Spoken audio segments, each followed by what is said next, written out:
छूटा जीतो कैला रंगदारी रे घर चढ़ के मारबो बरियारी रे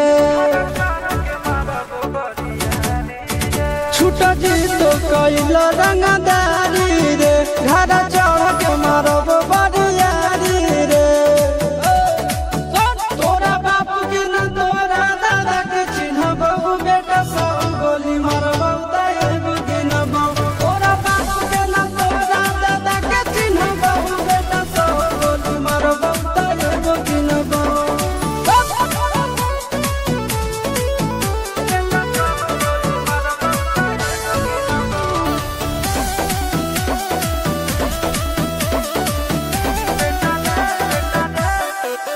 बेटा रे काटा से ठोक देबो चिमनी के भाटा में झोंक देबो देखबो कवन बाप बचैतौ तोरा प्रशासन के गाड़ी भी रोक देबो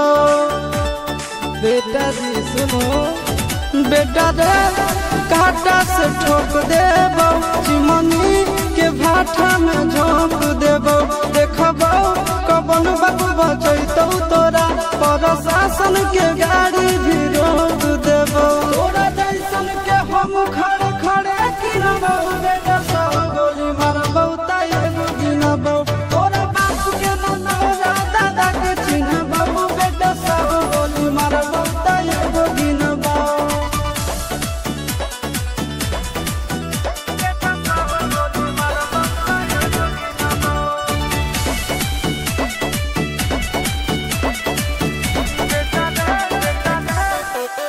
बेटा रे